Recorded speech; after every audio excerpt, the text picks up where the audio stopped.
안녕하세요. 개인 투자자분들의 멘토 프로페서 킹입니다. 7월 16일 기술적 분석이 좋은 모닝 브리핑 출발해 보도록 하겠습니다.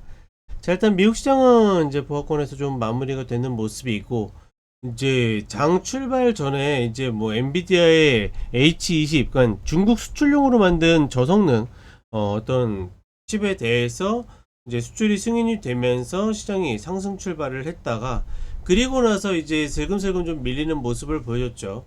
하나 좀 특이한 거는 이제 이슈적인 측면에서는 중국에 대한 어떤 수출 승인 여기에 좀 몰려 있지만, 이제 어떤 기술적인 측면이나 신고가적인 측면에서는 하나 눈에 띄는 것이 이제 금융주들의 실적이 괜찮게 발표가 되고 있거든요.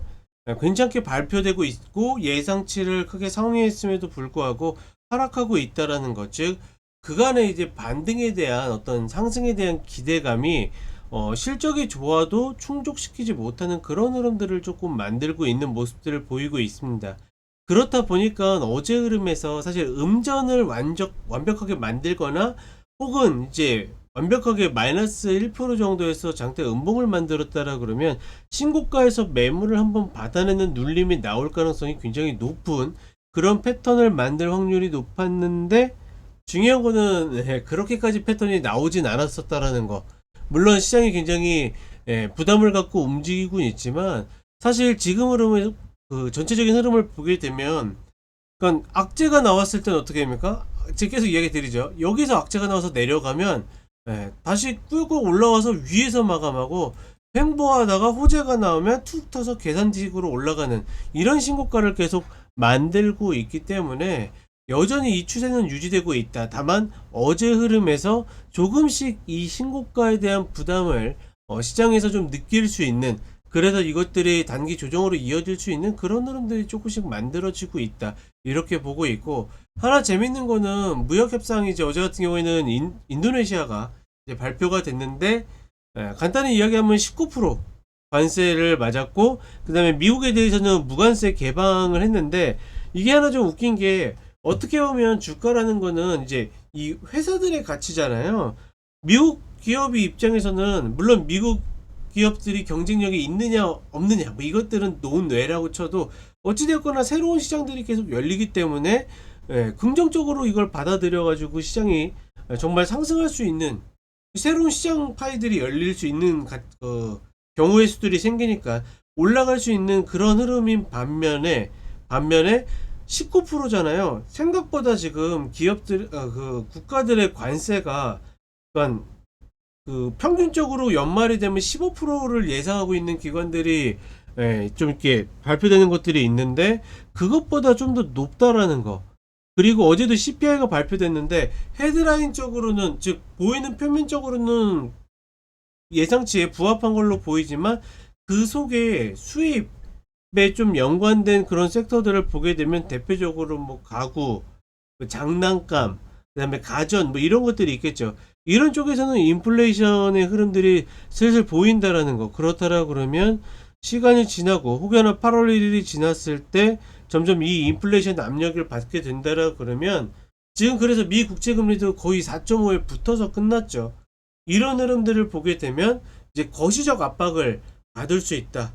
그러니 과연 이 무역 협상 체결이 이제 전체적인 지수로 봤을 때 긍정적인 영향을 미칠지 아니면 부정적인 영향을 미칠지, 그런 부분에 대해서는 혹여나 미국 시장을 투자하시는 분들은 한 번 정도 좀 생각해 봐야 되지 않을까, 개인적으로 좀 이렇게 생각을 했고, 한국 시장 같은 경우에는 별거 없죠. 계속 이야기 드린 대로 올라오고 있습니다. 추세적으로 올라오고 있고, 아마 이제 3,300 구간이 가게 되면 불꽃놀이를 위한 흐름이 한 번 정도 나오지 않을까. 개인 투자자분들 입장에서는 글쎄요, 지금 이제 뭐 재미를 보신 분도 있고 아니신 분도 있지만, 어떤 분이 되었던 간에 그 구간이 갔을 때 순환매가 정말 잘 돌지 않는다라 그러면 슬슬 좀 조심을 해야 될 수도 있는 그런 흐름을 만들고 있다.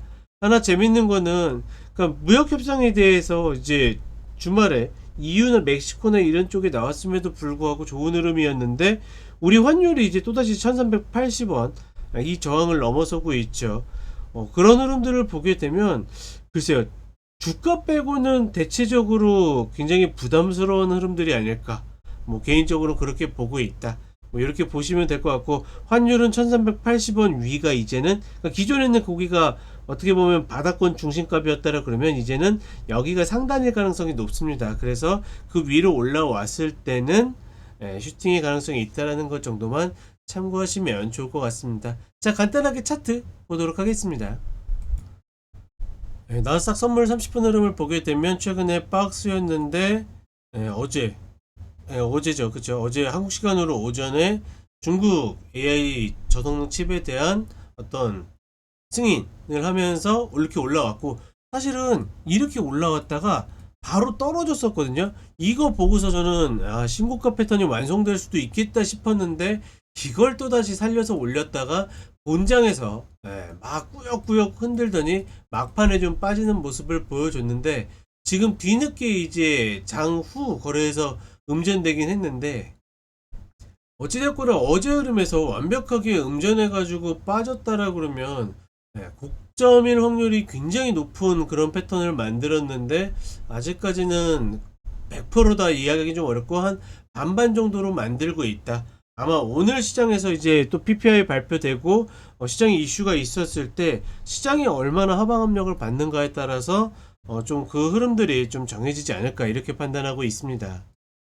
따라서 일봉상으로 보면 만약에 그 흐름이 나왔으면 갭 상승해서 신고가 찍고서 풀 음봉으로 이제 어제 저점을 깰 수 있는, 그렇게 되면 이제 단기 조정의권에 들 수 있는, 어떻게 해서든 밀려 내리는 뭐 이런 흐름들을 좀 만들 수 있는 조건들을 만들었는데 그러지 못했었다라는 거. 따라서 아직까지는 지금의 흐름이 고점이다 뭐하다 라고 논의하기는 좀 어렵다. 다만 이번에 이제 실적 발표하고 나서의 주가의 움직임을 보게 되면 신고가의 부담은 좀 느껴지는 듯 하다, 이렇게 보시면 될 것 같고, 한국 시장으로 오게 되면 윗꼬리 음봉이지만 고점을 논하기는 좀 어렵다라고 이야기 드렸고, 여기서 만약에 급락이 나와도 똑같습니다. 이 관점은 급락이 나오더라도 목표는 3300을 가기 위한 흐름이 될 가능성이 높다.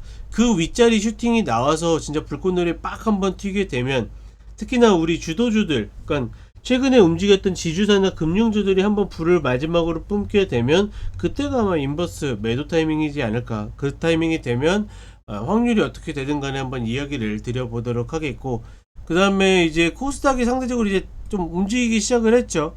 다만 순환매라고 보기에는 조금은 애매한 흐름들이 있는데, 어찌되었거나 얘도 900짜리는 가야지 최소한 체면을 차릴 수 있을 것이다. 그 정도로만 인지를 하시면 좋을 것 같습니다. 자, 이렇게 이야기 드렸고 저는 쇼츠로 또 찾아뵙도록 하겠습니다.